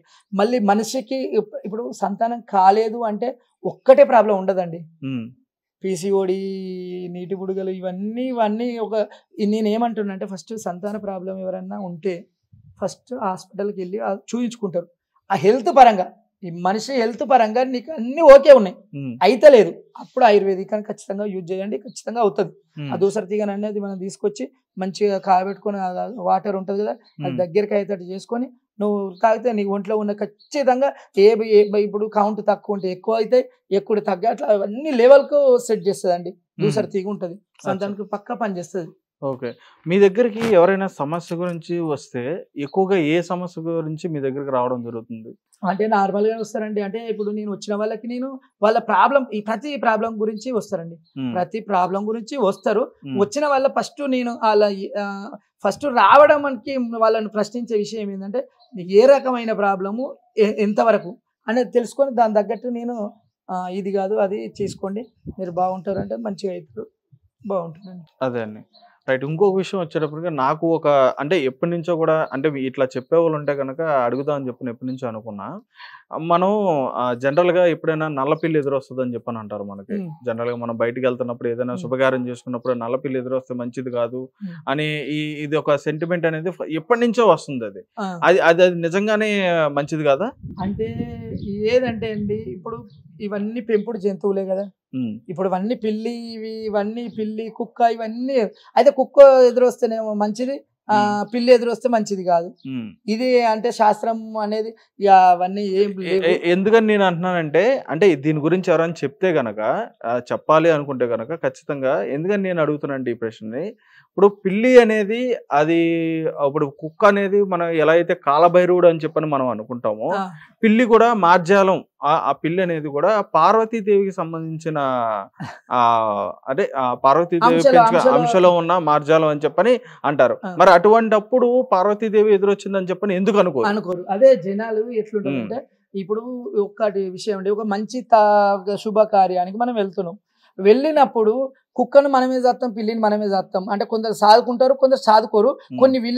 కొందరు ఇళ్లలో ఇప్పుడు హైదరాబాద్ లో కూడా నేను చాలా తవల పూజలు చేయడానికి వెళ్ళే కదా, ఇంట్లో పిల్లిలు కూడా ప్రేమ అతి గౌరవంగా సాదుకుంటారు పిల్లులు. మరి ఇప్పుడు ఈ ఇంట్లో పిల్లి ఎదురింట్లో పోవచ్చు, ఎదురింట్లో పిల్లి ఈ ఇంట్లోకి రావచ్చు. పిల్లి రావడం వల్ల అపశకనం అనేది అయితే నా మటుకు కాదు, అది కరెక్ట్ కాదు. ఇప్పుడు పిల్లిని మనమే చదువుతున్నాం, కుక్కను మనమే చదువుతాం, కుక్కను ప్రేమగా చదువుతున్నాం, పిల్లిలు కూడా అంత ప్రేమగా చదివే వాళ్ళు ఉన్నారు. నేను పూజ కాడికి వెళ్తే అట్లా ప్రేమగా చూసుకునే వాళ్ళు ఆయన 2-3 ఫ్లోర్లలో పెట్టి దాక్కుతున్నాడు, అట్లా చదివే వాళ్ళు ఉన్నారు. అంటే ఇప్పుడు పిల్లి వస్తేనేమో చెడు, కుక్క వస్తేనేమో మంచి అనేది ఏది ఉండదు. మనం పోయే కార్యానికి మనం దృఢంగా బయలుదేరినామంటే కథ వెళ్ళిపోవాలి. అది మంచి జరుగు చెడు జరుగు, అక్కడ ఏ ఫలితం వస్తుంది అనేది వాళ్ళ ఇష్టం బట్టి ఉంటుంది. ఇప్పుడు ఒక పిల్లని చూడడానికి పోతున్నాం, ఆ పిల్ల ఇష్టం లేకుండా పిల్లి వచ్చి అడ్డం వచ్చినా ఆమెకి ఇష్టం లేకుండా ఇష్టం ఉంది అని ఒప్పుకుంటుందా? ఇది ఒకటి. ఇప్పుడు ఇక్కడ పిల్లి అడ్డమైంది, ఆమెకి ఇష్టం లేదు నాకు పెళ్ళి అంటే వద్దు అని వాళ్ళ అమ్మ నాన్నతో చెప్పినా కానీ వద్దు అని వీళ్ళు బలి మీదకి వెళ్ళిపోయారు అనుకో, అడిగి పోయినా నువ్వు ఉట్టిగా పోయినా వద్దంటది, రియల్గా పోయినా వద్దంటది. పిల్లి అడ్డం రాకుండా నువ్వు ఏది వచ్చినా వాళ్ళ ఇష్టాన్ని బట్టి ఉంటుంది అక్కడ ఆన్సర్. ఆ ప్రతిఫలం అనేది అక్కడ వాళ్ళ ఎదుటి మనిషి ఆలోచన బట్టి ఉంటుంది. కానీ ఈ పిల్లి వస్తేనే అడ్డమైంది, నక్క తొక్కం దొక్కిపోతే మంచి కోటీశ్వరులు అవుతాం, ఇక ఇవన్నీ సామెతలన్నీ అంటే కొన్ని వర్తించడం మట్టుకే. ఇప్పుడు ఒక ఆమె పోయిందండి, ఒక మంచి పనికి కూతురు పిల్లి అడ్డం, పిల్లి అయితే అయింది మనకు చెడు జరిగింది అని ఒక 10 మందికి చెప్తే అది ఆటోమేటిక్గా చెడు అని అవుతుందండి. ఇక దానివల్ల ఇప్పుడు పిల్లి తాగుతున్నాం, ఈ ఇంటి పిల్లి ఆ ఇంటికి వస్తుంది, ఆ ఇంటి పిల్లి ఈ ఇంటికి వస్తుంది. మనం వంతులున్న వైకుంఠం, బంతులున్న భోజనం. మనం నాలిక నందనం ఎక్కుదామంటే నొసలు కట్టెలు మన వంతు బాగలేనప్పుడు ఏదైనా జరుగుతుంది. యాక్సిడెంట్ జరగవచ్చు, పోతే గుద్దుకోవచ్చు, మనం ఎవరైనా గుద్దవచ్చు, చేయవచ్చు. అది గనొస్తేనే జరిగింది అనేది మాత్రం కరెక్ట్ కాదు. ఓకే అండి.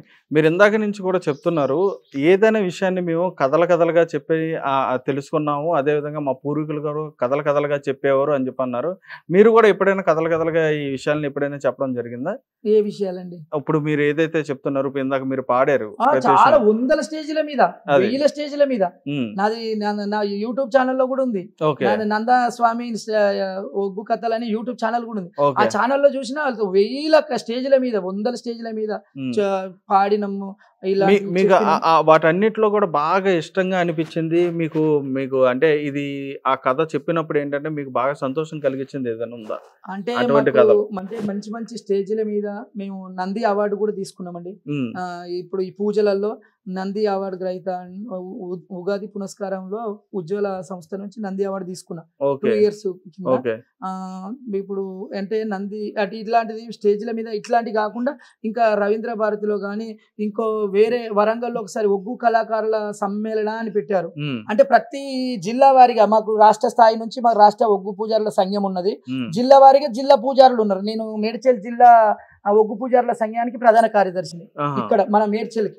అయితే ఇట్లాంటి విలేజ్ రాష్ట్రము, జిల్లాలు, గ్రామాల నుంచి, మండలాల నుంచి ఒగ్గు సమ్మేళనాన్ని పెట్టారు ఇక్కడ వరంగల్ దగ్గర.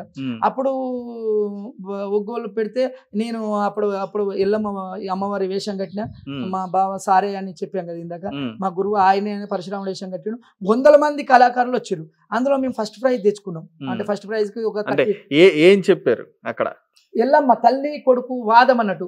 ఇప్పుడు అమ్మవారి ఎల్లమ్మ, పుట్టపుట్టలు ఎల్లమ్మ, భూలోక సుందరి, నంది పుట్టలు ఎల్లమ్మ, నాగారం ఎల్లమ్మ, జమదగ్ని ఇల్లాలు, జగదేక సుందరి, పరశురాముల తల్లి పరమ కళ్యాణి ఎల్లమ్మ అని ఇట్లాంటి వాదము ఎల్లమ్మ ఫీలింగ్ తోటి వాడేది కొన్ని ఉంటాయి, పరశురాముది కొన్ని ఉంటది.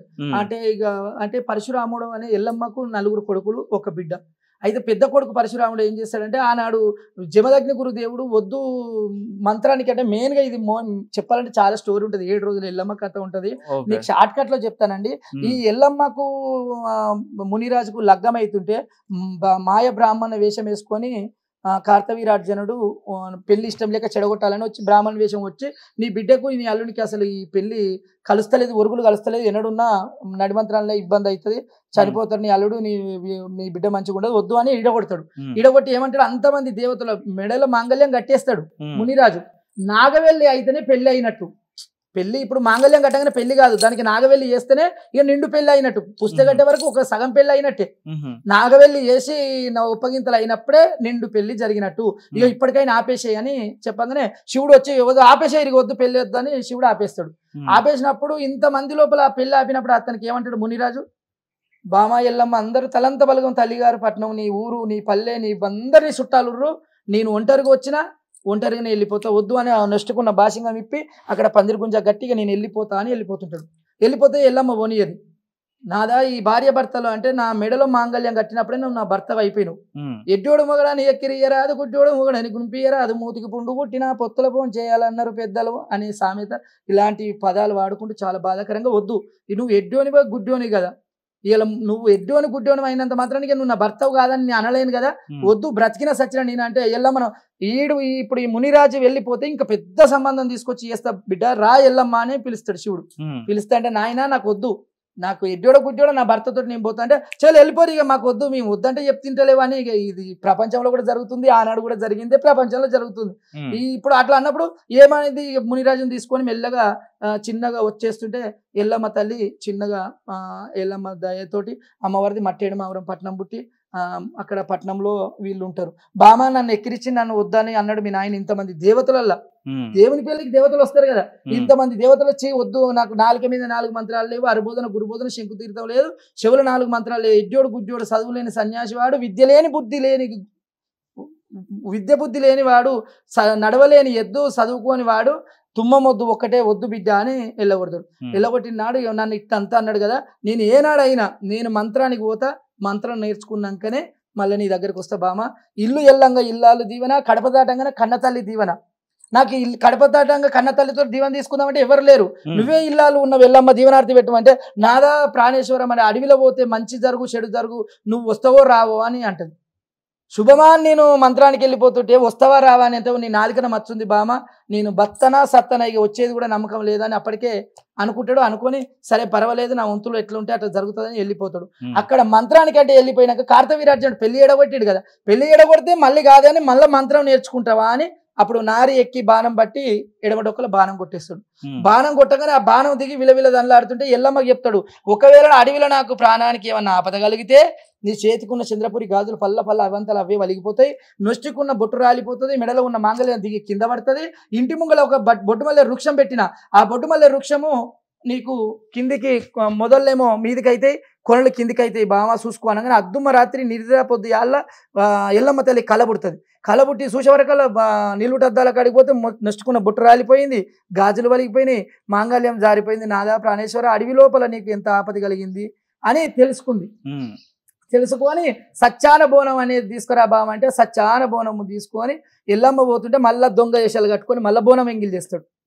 అప్పుడు ఏమనుకుంటుంది ఎల్లమ్మ, ఆకలైన వాళ్ళకి అన్నం పెడితే పుణ్యము, దూపైన వాళ్ళకి నీళ్ళు ఇస్తే పుణ్యము, ఎండపోయిన వాళ్ళని నీడకు తీస్తే పుణ్యం అనుకున్నా, నేను ఆకలైన వాళ్ళకి అన్నం పెడితే మంచిది అనుకుని నా భర్త అట్లన్నా లేస్తాడేమో అని ఆ 7 బోనాలు సచ్చాన బోనాలకు తీసి 2-3 పెడుతుంది. 2-3 పెట్టినాక పెట్టని తల్లి పెట్టకనే పాయ పెట్టినాము కడుపు నిండా పెట్టవ తల్లి అని మళ్ళీ అంటే ఆ ఉన్న బోనాలన్నీ తీసి పెట్టి మళ్ళీ బోనం ఎప్పటోళ్ళు ఎత్తుకొని నాదు దగ్గరికి పోతే అప్పుడు అంటాడు, బామా ఇవాళ నేను ఎట్లయినా ఇంటికాంచి పోతున్న దీవనార్థి పెట్టమంటే వస్తావో రావో అన్నావు, నీ మాట తగ్గట్టు వస్తానో రానని నా ప్రాణానికి అనిగలి. ఇవాళ సచ్చాన బోనం ఏమంటే ఒత్త ఎంగిలి చేపించుకొని ఆ ఎంగిలైన బోనం తీసుకొని వచ్చినావు బామ, ఇక నా ప్రాణం నీకు దక్కదిగా నా మీద నీకు అవసరం లేదు, ఇక నీకు ఎడమ డొక్కలు ఉన్న బాణం పీకవమ్మ అంటే నాదా ఇద్దరాలు భార్య భర్తలమైనందుకు మనకి ఏమున్నది, నీకేం కావాలి అంటే అది కోరుకో బామ, ఎండి కావాలన్నా డబ్బు కావాలన్నా ధనము కావాలన్నా ఎక్కిసుడు ఎండి మెడలు కావాలన్నా ఏది కావాలో కోరుకొని మునిరాజు అంటాడు. మునిరాజు అన్నప్పుడు ఏమంటది ఎల్లమ్మ, నాదా నాకు డబ్బు ఎందుకు ధనం ఎందుకు, ఎన్ని భూములు ఎన్ని జాగాలు ఉన్నాయని ఎవరు అడగరు, నీ కడుపులో పుట్టిన కొడుకులు ఎందరు బిడ్డలు ఎందరని అడుగుతారు, నాకు సంతానం కావాలి నాదా అంటే సదాస్తు ఇస్తున్న ఒక పిల్లగాని సంతానం ఇస్తున్న ఒక కొడుకుని ఇస్తున్న సాధుకు అంటే అప్పుడు ఎల్లమ్మ ఏమంటదంటే ఒక కొడుకు కాదు, 1 రూపాయి ముల్లె కాదు, 1 కన్ను కాదు నాదా, ఈ 1 కొడుకుతోటి నేను సంసారం ఇట్లా ఎల్లదిద్దునయ్యో నాదా, 1 కొడుకు కాదు, 1 రూపాయి ముల్లె కాదు, ఈ 1 కొడుకు ఒక మంచి ఆపదేవచ్చు సంపదేవచ్చు, 1 కొడుకు చచ్చిపోతే నేను ఎట్లుండాలి అనగానే 1 కొడుకు కాదు, 1 రూపాయి ముల్లె కాదు అంటావా, సదాస్తు ఇస్తున్నా 2 కొడుకులు ఇస్తున్నా, 2 కొడుకులు పుట్టంగా కొడుకులు అవుతారు కానీ పెరగంగా పాలెళ్ళు ఈ భూముల కాడ జాల కాడ అనుకుంటారు, ఇడిపించే కొడుకు కావాలంటే 3 కొడుకులు 4 కొడుకులకు అంటున్నావు బామా, నేను వద్దంటే మాత్రం సంతానం కోరుకుంటున్నావు, ఈ కొడుకులు అని పుడతారు అని కొడుకులు పుట్టినాక చిన్నగా ఉన్నప్పుడేమో కొడుకులు పెద్దగా అయినాక వాళ్ళు పాలెళ్ళు అవుతారు పగోళ్ళు అవుతారు మరి అంటే చెప్తారు, ఎన్ని బాధలు వచ్చినా చాలు నాదా అంటే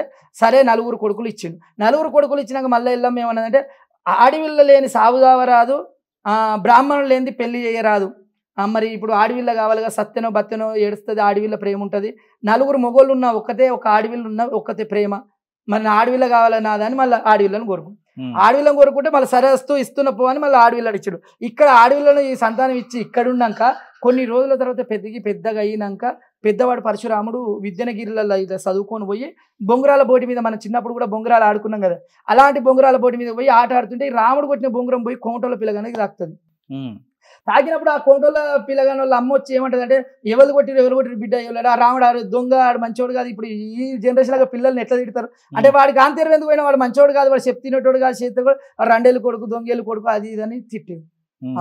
తిట్టు అలా అయ్య చచ్చిపోయినాక 6 నెలలు పుట్టిండు వాడు ఈడు అనగానే కరెక్టే, మా అమ్మ ఇంతవరకు నాకు తండ్రిని చూపలే కదా, మా నాయనను గీనే మీ నాయనని చూపలే, మా అమ్మ మా తండ్రి ఎక్కడుండని అడుగుతాను కోపంతో ఇంటికి వచ్చేస్తాడు.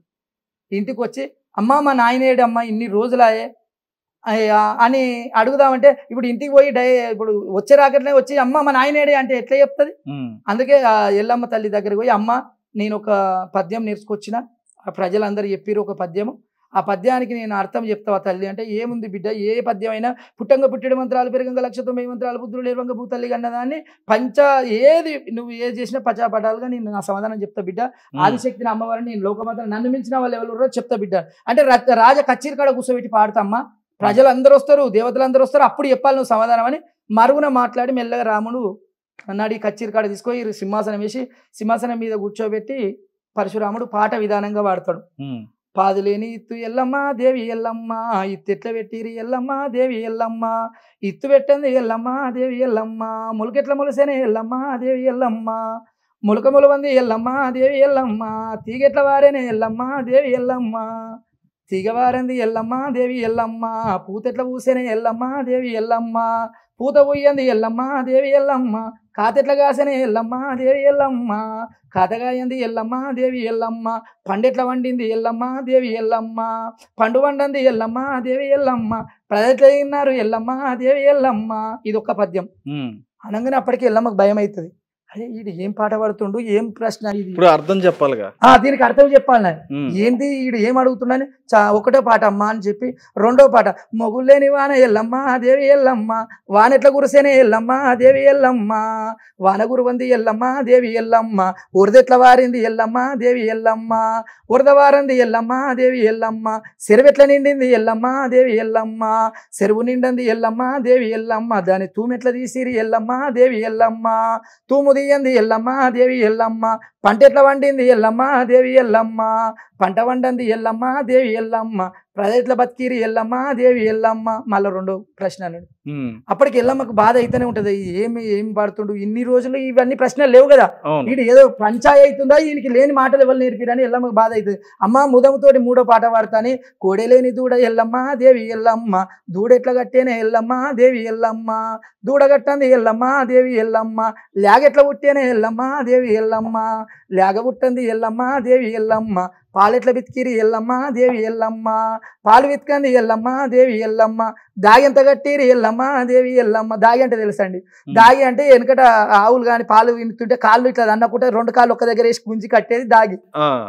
ఆ పాలు విండది ఎల్లమ్మ దేవి ఎల్లమ్మ, దాగి ఎట్లా కట్టిరి ఎల్లమ్మ ఎల్లమ్మ, దాగి కట్టంది ఎల్లమ్మ దేవి ఎల్లమ్మ, పాలేలా వచ్చిన ఎల్లమ్మ దేవి ఎల్లమ్మ, ఈ పాలు విండని పిండి పాలు విన్నాక ఈ తోడు పాలు ఎట్లా కాగబెట్టిరు, దానికి తోడు ఎట్లా వేసిరు, తోడు వేసినాక పెరిగెట్లా అయింది, పెరిగైనాక సల్ల ఎట్లా పుట్టింది, సల్ల పుట్టినాక ఇవన్నీ తర్వాత ఇంతమందిలోన ఎల్లమ్మ దేవి ఎల్లమ్మ, మా నాన్నగానరాడు ఎల్లమ్మ దేవి ఎల్లమ్మ, రాజగరాజుల ఎల్లమ్మ దేవి ఎల్లమ్మ, మా రాజుగానరాడే ఎల్లమ్మో దేవి ఎల్లమ్మ, మొగలేని పిల్లలు ఎల్లమ్మ దేవి ఎల్లమ్మ, మేము ఎలా పుట్టిన ఎల్లమ్మో దేవి ఎల్లమ్మ, చెప్పు తల్లి చెప్పవే దేవి ఎల్లమ్మ అని అప్పుడు కోపం పెంచుకొని రాముడు కొట్టు స్టార్ట్ చేస్తాడు ఎల్లమ్మ. అప్పటి నుంచి చాలా గోస ఉంటది. 7 రోజులు ఎల్లమ్మ కథ ఇది విలేజ్ లో చెప్తే, ఇప్పుడు మీకు చెప్పిన విధంగా ఇది చెప్తే కంటికేడు ధరలు పెట్టి కొంగులు పెట్టి తడిసి, మన ఇంట్లో మన బిడ్డను బాధ పెడితే ఒక తల్లి ఎట్లా బాధపడుతుందో అట్లా బాధపడి ఏడిసిన రోజులు ఉన్నాయి, ఏడిపించేది. సూపర్ అండి, సూపర్. ఇప్పుడు మీకు చెప్తుంటే ఇలా అనిపిస్తుంది, నా వెనక కోరస్ ఉండి వాళ్ళు వాడితే రియల్ గా మనం అదే పట్టుకుంటే ఖచ్చితంగా అది పదంలో ఇప్పుడు ఆ సెంటెన్స్ మనకే జరుగుతుంది, మనకే అన్యాయం జరిగితే ఎట్లా కసి తీరుగా కొట్లాట పెట్టుకుంటామో అలాగా ఎల్లమ్మను వేసి కొట్టడము, కిందేసి తొక్కడము. అయితే ఆ రోజు మునిరాజుకు సంతానం ఇచ్చినాడు, ఎడమటొక్కల బాణం ఉంది తీయమన్నప్పుడు అప్పుడు ఎల్లమ్మ ఏం చేస్తుంది అంటే ఆ బాణము అటు ఇటు కదిలిస్తే కదలదు, కదలకపోయే వరకల్లా కుడికాలు ఎన్ను మీద పెట్టి గుంజి తొక్కుతుంది. బామా ఎల్లమ్మ ఇలా భర్తని గౌరవం లేకుండా బాణం బీకమంటే వెళ్తలేదని నా ఛాతి మీద అడిగేసి తొక్కుతుంది. ఎల్లమ్మ తొక్కాలని కాదు, ఆ ఆవేశం మీద ఎట్లయితే బయటికి తీయాలి ఈ బాణం అని ఆవేశం మీద కాలేసి తొక్కి గుంజి పడితే అప్పుడు వెళ్తుంది బాణం. అయితే ఆ రోజే మునిరాజు అంటాడు, బామా నా కడుపులో బాణం బీకమంటే నా ఎద మీద కాలేసి తొక్కి తీసినవు, ఇవాళ నీ కొడుకులు అని మురుస్తున్నావు, కొడుకులు కూడా నిన్ను ఎద మీద కాలేసి తొక్కుతారమ్మా, కొడతారని ఆనాడే దీవెనార్తి పెడతాడు. ఇప్పుడు మీరు చెప్పింది ప్రతిది కూడా ఇప్పుడు అక్షరాల్లో జరుగుతూనే ఉందండి. దేవతలు కష్టపడ్డది, దేవతలు ఏనాడైతే అవన్నీ జరిగేది ఒక కుటుంబ వ్యవస్థలో జరిగేది ఇప్పుడు కంటిన్యూషన్ గా జరుగుతుంది. సంతానం సంబంధించే కానీ, పిల్లలకు సంబంధించి భార్యాభర్తలకు సంబంధించిందే కానీ ప్రతిది కూడా ఇప్పుడు సమాజంలో కనిపిస్తూనే ఉన్నాయి. ఇవన్నీ కూడా ఉంటుందండి సమాజము, తల్లి కొడుకులకు ఇటువంటి మరి కనుమరుగు అయిపోతుందని చెప్పని అనిపిస్తున్నప్పుడు మీకు ఎలా అనిపిస్తుంటది? లేదండి, మేము ఎంత టైం దొరికితే అంత టైంలో ఖచ్చితంగా ఇలాంటి కళను ముందుకు తీసుకురావాలి. ఎంత గోతిలకు తొక్కేసినా దాన్ని గొలుసు పెట్టి గుంజే రకంగానే చేయాలనే ఉంది. ఇప్పటికీ కూడా మేము సందర్భం దొరికితే ఖచ్చితంగా ఇలాంటి మంచి విషయాలు చెప్పాలి ప్రతి ఒక్కరికి. ఇప్పుడు నేను పూజలు చేసే కాడ ఇప్పుడు ఏదో పోతాము, చేస్తాము, వస్తాము. ఆడ ఒకవేళ కొద్దిగా పిల్లలకు తెలియదు, చిన్న పిల్లలు ఉంటారు, మంచి తెలివి కల్లోళ్ళ డిగ్రీలు వాళ్ళు చదివేటోళ్ళు కూడా ఇదంతా స్టోరీ ఏందో అని వాళ్ళ ఫోన్లో ఒత్తుకుంటూ ఉంటే నేను కటాకట్ పూజ ఆపేసి చెప్తా. నేను మీరు నిన్న మొన్న పూజలకు రాకముందుకు ఇంట్లో ఉన్నప్పుడు ఫోన్లే ఒత్తుకుంటూ కూర్చుంటారు, మొత్తం ఫోన్లో ముంగట పెట్టుకొని చేస్తారు. ఇలాంటిది ఫంక్షన్ హాల్కు అట్లాంటివి పోతే నీ ఇష్టం ఉన్నట్టు తిరగండి, ఏమైనా చేసుకోండి, మాట్లాడుకోండి, అల్లరి చేయండి. ఇప్పుడు ఇది ఏంటిది పూజ.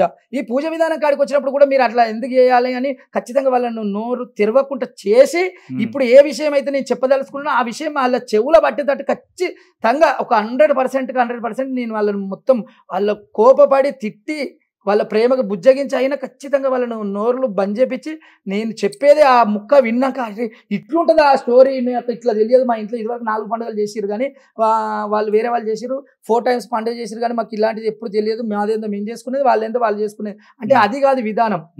ఈడ ఏం చేస్తున్నాం, నేను నోరు బోంగా ఒర్రి ఇక్కడ పూజ చేస్తున్నా. ఈ పూజ తూతూ మంత్రంగా మామ అనుకుని సపరేట్గా తక్కువ చేసి పోతే నీకు గుర్తుపట్టవు, నువ్వు అడగవు నన్ను. కానీ అది కాదు నాకు కావాల్సింది. ఇక్కడ చేసినాము అంటే ఆ భగవంతుడి కన్నా ఆ 2 విషయాలు చెప్తే ఆ భగవంతుడు కూడా స్వతహాగా వచ్చి అరే శభాష్రా ఈయన కష్టంలో ఫలితం ఉంది అని గ్రహించినప్పుడే నేను పూజ కాంచి బయటికి వెళ్ళాలి అనే తత్వము నాకు ఖచ్చితంగా ఉంటుందండి. నేను ఇప్పుడు ఏ రకంగా చెప్పినా నా పండగ కాడికి పోయినప్పుడు కూడా ఇప్పుడు నేను ఒక్కసారి చెప్తా కదా, వాళ్ళు ఖచ్చితంగా భయపడతారు. ఇప్పుడు అప్పుడు ఏమైనా పూజ అయ్యే టైంలో ఖచ్చితంగా కుయ్యమన్నట్టు ఈ పక్క వాళ్ళు అంటారు సైలెంట్ ఉండు. ఎందుకంటారంటే వాళ్ళకి తెలియదు, నేను చెప్పినప్పుడే కదా వాళ్ళకి భయం వచ్చేది. మళ్ళీ వాళ్ళు ఎట్లా మామ అనుకుంటా పోతే వాళ్ళు ఏదో ఫోన్లో ఒత్తుకుంటా నవ్వుకుంటా వాళ్ళు ముచ్చట పెట్టుకుంటా మనదేందో మనం చేసుకుంటే వాళ్ళకి ఏమర్థమవుతుంది, ఎందుకు వాళ్ళకి గంగా అని ఉంటుందండి. మనం పూజ చేస్తుంటే మల్లికార్జున స్వామి కానీ ఎల్లమ్మ తల్లి కానీ గంగా పూజలు బీరప్ప స్వామి గంగా పూజలన్నీ మన ఇంటి నుంచి ఒక హౌస్ ఉన్న కాడికి, ఒక బాయిల కాడికి, సిటీ అయితే ఒక చిన్న ట్యాంక్ ఉన్న కాడికి పోతాం.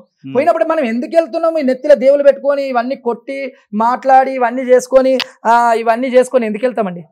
మనం దేవుని సేవ ఊరేగింపు చేస్తున్నాం, ఆడికి పోతున్నాం. ఆడి ఏం జరిగిందని నువ్వు చెప్పాలి పక్క వాళ్ళకు. మీ ఇంట్లో ఎల్లమ్మ పండుగ అయిందంటే మా ఇంటికాడ ఎల్లమ్మ పండుగ అయితే స్వామివారు మంచిగా చెప్పాడు, కొన్ని విషయాలు గిట్లనంట అది గట్లనంట అని ఆ 2 విషయాలు నీ చెవుల పట్టప్పుడే నువ్వు చెప్పగలుగుతావు. తూతు మంత్రంగా నువ్వేందో చేసుకుంటే నేనేందో చేసుకుంటే అంత దూరం ఎందుకు పోవాలి, అవన్నీ ఎందుకు చేయాలి అనేది ఖచ్చితంగా నేను చాలా మంది ఉంటారు మా భక్తులలో కూడా అందరికి తెలుసు. అమ్మో లొల్లి చేస్తే స్వామి తిడతాడు, కొద్దిసేపు నిశ్శబ్దంగా ఉండాలి. తర్వాత నువ్వు ఇప్పుడు ఒక ½ hour 1 hour 2 hours ఉంటుంది, అప్పుడు నిశ్శబ్దంగా ఉండరా? దేవుని మీద దేవుడా మాకు ఏదైనా వరం ఇయ్యి, నేను పెద్ద డ్యూటీ సంపాదించుకోవాలి, నా డ్యూటీ ఇంకా పెంపు కావాలి అని తెలిసే పట్టుకుంటే దేవుడు అన్న కొద్దిగా ఆలకిస్తాడు కదా. నువ్వు మాట్లాడుకుంటా నేను మాట్లాడుకుంటా నీ స్టోరీ కొడతా ఉంటే నువ్వు మాట్లాడుకుంటుంటే ఎట్లుంటుంది అనేది ఖచ్చితంగా చెప్తా. 100% సహకరిస్తారు. దీన్ని ఎంత వీలైనంత మటుకు దీన్ని ఎంత తొక్కి వేయాలనుకున్నా గొలుసులు పెట్టి గుంజుకొచ్చి పెద్ద భారాన్ని నెత్తిలో పెట్టుకొని నడిపియాలన్నంత శక్తి మా ఒగ్గు పూజారులందరికీ కూడా ఉంటుంది. ప్రతి ఒక్కరు కూడా సాధ్యమైనంత వరకు కొంత ఓపికను బట్టి చేస్తారండి. ఇప్పుడు నేను ఒక్కటి అడిగితే నేను 4 సమాధానాలు చెప్తున్నా, దానికి మొత్తం క్లియర్గా చెప్పేదాకా నా మైండ్ ఊకోదు. నువ్వు అడిగిన దానికి సమాధానం చెప్తే నాకు అట్లా ప్రశాంతత ఉండదు. దానికి కొనెల్లా చెప్తే అరే ఇలా ఇది రసం, ఇది భావం, ఇది తాత్పర్యం, ఇది అర్థం అనేది ఉండాలి. నేను కూడా పండగ కాడికి పోతే అది ఏమనే వానకాలంలో మొన్న కూడా చేసిన వానకాలం వాన పడ్డా సరే చేసేది కరెక్టే చేయాలి అన్నంత తత్వంతో ఉంటాము. మంచిగా సహకరిస్తారు. మా పూజారులు కూడా చేస్తారు ఓపిక ఉన్నంత వరకు. ఎవరి ఓపికను బట్టి ఎవరి ఆలోచన బట్టి వాళ్ళు చేస్తారు. 100%. మీరు ఒక విషయాన్ని మీరు ఏ రోజుల్లో ప్రత్యేకంగా ఈ పూజలు చేస్తారనేది దీనికి ఏ రోజుల్లో అంటే మా పూర్వీకులు సోమవారం మంగళవారము ఎల్లమ్మ తల్లి కళ్యాణము చెయ్యాలి, శనివారం ఆదివారం సోమవారం మల్లన్న కళ్యాణం చెయ్యాలి అనేది అప్పుడు లేక పూజలు ఎప్పుడో ఒకటి ఉంటే ఇక ఈ రోజు ఇది చేసుకో ఆ రోజు అది చేసుకో అనేది. ఇప్పుడు అట్లా కాదండి. 365 రోజుల్లో నిత్య కళ్యాణం పచ్చ తోరణం, 24 గంటలు. ఆషాఢము ఆషాఢము పిత్రదినాలండి. ఇప్పుడు పిత్రదినాలలో కూడా చేసిన నేను పండుగలు మంచిగా ఉన్నారు, వాళ్ళకి ఏ ఆటంకం లేదు, మంచిగా ఉన్నారు. అంటే నేను చెప్పేది ఏంటంటే ఏ దినము అష్టము నయాలు కాకుండా ఇప్పుడు మనం కళ్యాణం చేస్తే ఇంట్లో దంపతులు బియ్యాలు పోసుకుంటారు, కొత్త వస్త్రం ధరించుకుంటారు. అష్టము నయము లేకుండా చూసుకొని ఏ దినములైనా పండుగ చేసుకోవచ్చు. నీకు ఏ దినములు చేస్తే ఏముంది, దేవునికి నీ కడుపులో ప్రేమ కలిగింది, దేవునికి మొక్త అంటున్నావు, టైం చూసి ఎందుకు మొక్తావు? నువ్వు ఎందుకు మొక్తావు? నీ ఇష్టం ఉన్నప్పుడు పోయి మొక్కి మంచిగా పబ్బతి పట్టుకొని తృప్తిగా నీ కడుపులో బాధలన్నీ దేవునికి ఫస్ట్ అప్లికేషన్ ఇవ్వాలి కదా మనం. ఇప్పుడు కొందరు దేవుని మొక్కడం విధానం ఉంటుందండి. దేవుని మొక్కినాం అంటే కొందరు ఏం చేస్తారు, గుడికి అడిగిపోతారు. గుడికి అడిగిపోయి ఇట్లా పబ్బతి పట్టుకుంటాం, ఇట్లా మొక్కి ఇట్లా పెట్టుకొని అయిపోయింది కథం. ఏం మొక్కేది లేదు, కాకపోతే పబ్బతి పట్టుకున్నావు అయిపోయినావు. అది కాదు మొక్కడం అంటే. మొక్కడం అంటే మోక్షం దక్కాలి అంటే పబ్బతి ఏకచిత్తంతో గరిష్ట మనస్సుతోటి కడుపులో ఏ ఆలోచన లేకుండా ఒక 2 నిమిషాలు 5 నిమిషాలు దేవునికి ఉండి స్వామి నీ గుడి వద్దకు వచ్చిన అని అప్లికేషన్ పెట్టాలి. ఏ డ్యూటీ కన్నా జాబ్ కావాలంటే నువ్వు ఫస్ట్ అప్లికేషన్ పెడితేనే కదా వచ్చేది. అడిగిపోయి డ్యూటీ అనగానే ఇస్తారా? ఈ దేవునిది కూడా అంతే. నువ్వు పోయి ఫస్ట్ పోయి గుడికాడికి వెళ్ళి నాకు 35 సంవత్సరాలు వచ్చింది స్వామి, నాకు కళ్యాణం అయితలేదు, ఏం దోషం ఉంది, ఏది ఉంది, ఇవన్నీ నువ్వు చూడు, నా కళ్ళల్లో నీడ కనబడు, ఏముంది మా ఇంటికాడ వెళ్ళమ్మా ఏముందా, పండుగ చేయాలన్నా ఇవన్నీ అప్లికేషన్ ఇస్తే నీకు ఇది అనే సమాధానం రిటర్న్ వస్తుంది. నువ్వు 4 డ్యూటీలో పెడితే ఏదైనా ఒక డ్యూటీ వస్తుంది. నువ్వు చక్కగా పోయి ఇట్లా పోయి మొక్కి ఇట్లా చెంపలు వేసుకొని వస్తే కథం అయిపోతే మళ్ళీ ఫోన్ పట్టుకుంటూ వస్తుకుంటే వస్తుంది. గుడికి పోయినావు, ఏం పోయినావు, గుడికి ఎందుకు పోయినావు, గుడికి ఎందుకు పోయినావు, ఏడికి పోయినావు, వచ్చేటప్పుడు తోపంటి ఒత్తుకుంటూనే పోయినావు, పోయేటప్పుడు మళ్ళీ ఒత్తుకుంటూనే పోయినావు, ఆడికి పోయినావు ఇట్లా చెంపలు వేసుకున్నావు, దేవునికి మొక్కుతురు అందరూ మొక్కినట్టు ఇట్లా మొక్కినావు, చెంపలు వేసుకున్నావు, అయిపోయి కొబ్బరికాయ టక్కున ఆడగొట్టినావు, ప్రసాదం ఇస్తే తినుకుంటూ మళ్ళీ ఒత్తుకుంటే ఇంటికి వెళ్ళిపోయినావు. నువ్వు ఏం అప్లికేషన్ పెట్టినావు, దేవునికి నాకు ఏం కావాలని అడిగినావు. ఇట్లా 90% మొక్కే వాళ్ళు ఇట్లనే ఉంటారు. అంటే మొక్కడం అంటే నేను అలాంటి తిరస్కారం చేసి చిన్నతనం చెయ్యాలని కాదు, ఈ విషయం తెలిస్తే మళ్ళీ నెక్స్ట్ టైం అయినా వాళ్ళ మొక్కితే వాళ్ళకి వరాలు దక్కాలి. ఏదైనా ఏకచిత్తంతో నువ్వు మొక్కి నీ గరిష్ట మనసుతోటి నువ్వు నిండు ప్రేమగా మొక్కి నువ్వు 4 అప్లికేషన్ పెడితే అల్ల ఒక్క దేవుడు నీకు ఒక్కటి తీరుస్తాడు. ఇది గారికి ఇది చేసుకో, డ్యూటీ చేసుకో, ఫస్ట్ పెళ్లి చేసుకో, ముఖ్య విధానం. నువ్వు చక్కకపోతే ఇట్లా నిలబడితే కళ్ళు మూసుకుంటే ఇట్లా అని చెంపలు కొట్టుకొని సపరేట్గా వచ్చేస్తావు. ఏమి ఇవ్వన్నావు దేవుని, ఏం కోరినావు, అడగకుండా అమ్మాయిని అన్నం పెట్టదు అంటారు కదా, మరి నువ్వు దేవుని ఏం అడిగినావు వచ్చి, అంటే అడగంగానే ఇయ్యాలి శివుని, నువ్వు ఇయ్యలేదు నీ మలవారం రానే రాను అనేది పట్టుదల కూడా కాదు. తినగవేమో తీయగుండు, అనగనగా రాగం అతి శైలిగుండు. మనం దేవుని మొక్కంగా ఒకనాడు ఖచ్చితంగా వరం ఇస్తాడు. మొక్కిన మొక్కు ఉన్న ఉపవాసం, చెయ్యెత్తి మొక్కిన మొక్కు ఉన్న ఉపవాసం చేసిన పూజ ఉట్టికి ఎన్నడు పోదండి, ఉట్టి ఒక్కసారి కూడా పోదు. అది ఏదో రకంగా మనకు ఫలితం ఖచ్చితంగా ఇస్తుంది. చెయ్యెత్తి మొక్కిన మొక్కు ఉన్న ఉపవాసం చేసిన పూజ, కట్టిన పూజ నీ ఖచ్చితంగా అవి వృధాగానే ఇయ్యాల, నీకు ఫలితం ఇయ్యలే. నువ్వు ఎవరో బలి మీదకి చెప్తే నువ్వు గుడికి వచ్చినావు, నీకు ఇయ్యాల వరం ఇయ్యలే, చూద్దాం ఇంకా ఈయన ఎన్ని రోజులు వచ్చినాక ఇస్తా అని దేవుడు అనుకుంటాడు. ఇయ్యాలి రేపు తిరగంగా తిరగ నీకు అంతగా ట్రిపుల్ రెట్టింపు ఖచ్చితంగా ప్రతిఫలం ఉంటుంది. ఖచ్చితంగా అది 100% అది నేను చెప్పగలుగుతా, నేను అనుభవించిన కాబట్టి చెప్పగలుగుతా. ఖచ్చితంగా స్వామి. చివరి ప్రశ్న వచ్చేటప్పటికి, మీరు ధరించిన హారాలు ఏవైతే ఉన్నాయో వాటి ప్రత్యేకతని ఒకసారి మా కోసం చెప్పండి. అంటే హారాలంటే ఏంటండి, ఇది కంట్ల ఉపమాల, శివమాల, శివుని కంట్లమాల అని, ఇది శివుంది. ఇక్కడ కూడా శివయ్యనే పెట్టుకుంటా, అమ్మవారు పార్వతమ్మని పెట్టుకుంటా. ఇది రుద్రాక్షలు, శివునికి ఇష్టమైన రుద్రాక్షలు. ఈ రుద్రాక్షలతోటి కంట్లమాల అంటారు. ఈ కంట్లమాల కంట్లంలో ధరించుకునే మాల, ఇది కంట్లమాల. ఈ మా ఒగ్గు పూజారులు సాధారణంగా అందరూ వేసుకుంటారు. వాళ్ళకు అతి దగ్గరలో ఉన్నది వాళ్ళు ఏ రకంగా తెలిస్తే వాళ్ళ ప్రాసెస్ ఎలాగుంటే వాళ్ళు వేసుకుంటారు. నా ప్రాసెస్ ప్రకారంగా నాకు నచ్చినట్టు నేను చేయించుకొని నేను దాన్ని పూజ చేసుకొని నేను 24 గంటలు నేను బయటకు వెళ్ళిందంటే ఇది నా మెడలో కంట్లమాల, ఎన్ని ఆభరణాలు ఉన్నా ఎంత ఏది ఉన్నా నాకు ఈ శివుని కంట్లమాల అనేది ఖచ్చితంగా ఉండవలసిందే. ఇది శివుని కంట్లమాల. ఇది తెలుసు కపాలమాలలు, కపాలమాల ఇది అమ్మవారి కాళికామాత సింబలు, కాళికామాతకి ఇష్టం, కాళికామాతకు చాలా కీర్తిగా ఉంటది. ఇది కపాలమాల అండి. ఇవి నేను ధరించుకున్న ఆభరణాలన్నీ ఇవే. ఓకే అండి, తప్పకుండా చాలా చాలా మంచి విషయాలు ఈరోజు మీరు చెప్పడం జరిగింది. మాకు కూడా చాలా తెలియని విషయాలు కూడా మేము తెలుసుకోవడం కూడా జరిగింది. చాలా ధన్యవాదాలండి.